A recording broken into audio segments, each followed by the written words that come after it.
शिवलिंग पर हम लोगों को कौन सा फूल चढ़ाना चाहिए, ये बहुत ही महत्वपूर्ण भाग होता है पूजा का। हर फूल शंकर भगवान पे नहीं चढ़ाए जाते, इसलिए इस विषय को समझना आवश्यक होता है। शिव जी की पूजा में केवल 11 प्रकार के फूलों का चढ़ाने का प्राविधान है। पहला, सफेद आंकड़े के फूल से भगवान शिव का पूजन करना चाहिए और सफेद आंकड़े के फूल से पूजन करने से जातक को मोक्ष की प्राप्ति होती है। दूसरा, चमेली का फूल। चमेली के फूल से पूजन करने पर वाहन का सुख की प्राप्ति होती है। जिसको वाहन, गाड़ी घोड़े की व्यवस्था नहीं हो पाती है तो वो रुद्राभिषेक करे या शंकर भगवान की पूजा करे तो चमेली का फूल अवश्य चढ़ाए। तीसरा है कि भगवान शिव जी की पूजा अलसी के फूलों से भी किया जाता है। बहुत से जातक होते हैं जो विष्णु भगवान की भक्ति को नहीं प्राप्त कर पाते हैं। अगर जिसको भगवान विष्णु की भक्ति प्राप्त करनी हो तो शंकर भगवान के शिवलिंग पर अलसी के फूल को चढ़ाना शुरू कर दे, उसको विष्णु भगवान की भक्ति की प्राप्ति हो जाएगी। चौथा आता है महाराज, शमी वृक्ष के पत्तों से पूजन करना चाहिए। आप कभी भी शिवलिंग पर जल चढ़ाए तो बेलपत्र चढ़ाइए और बेलपत्र के बाद शमी का पत्र अवश्य चढ़ाइए। शमी के पत्र चढ़ाने से शनि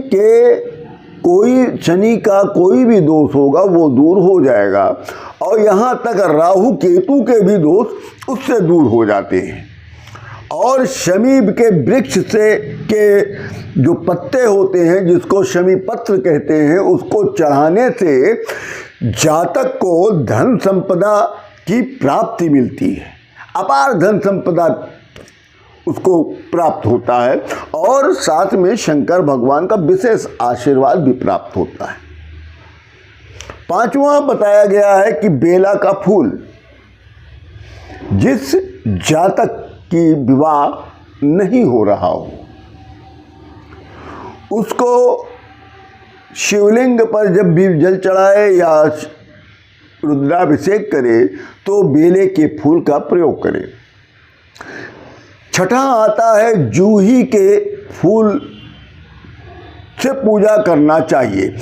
जूही के फूल से पूजा करने से घर में कभी भी अन्न की कमी नहीं रहती, अर्थात घर में कभी भी दरिद्रता नहीं आएगी।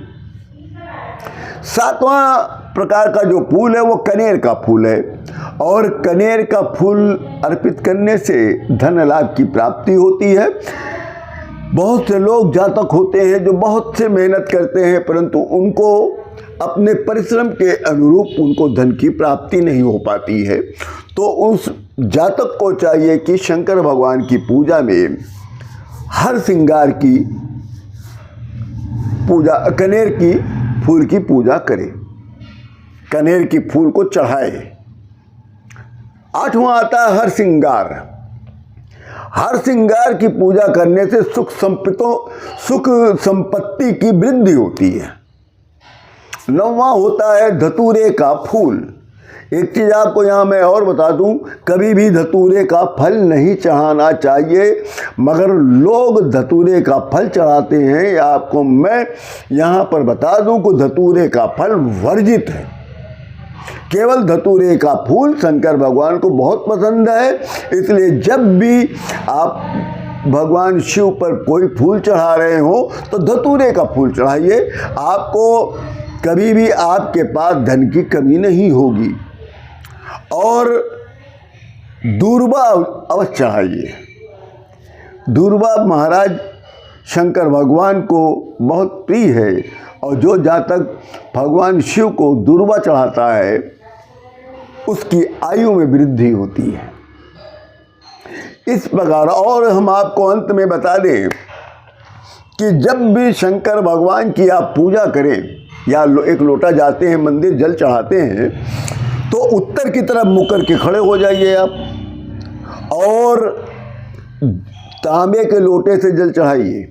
तो तांबे के लोटे से जब जल चढ़ाइएगा तो उस लोटे में आप थोड़ा सा कपूर पीस के डाल दीजिए और कभी भी जब जल चढ़ाइए दोनों हाथों से पकड़िए उस लोटे को, पात्र को। ऐसे नहीं एक लोग ऐसे करके चढ़ाते हैं, ऐसा मत करिएगा। आप दोनों हाथ से उस लोटे को या गिलास को, उस पात्र को पकड़कर ओम नमः शिवाय बोलते हुए जल चढ़ाइए।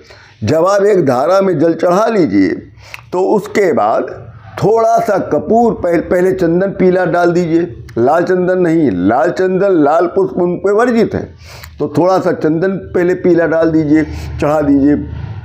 फिर उसके बाद थोड़ा सा कपूर पीस के वो कर्पूर गौरम वाला श्लोक पढ़ते हुए आप उस पर चढ़ा दीजिए।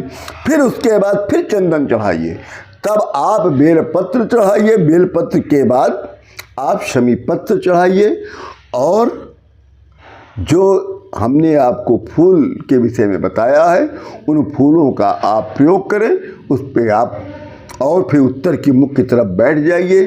कुछ देर बैठने के बाद शिवलिंग का पूरा दर्शन करिए।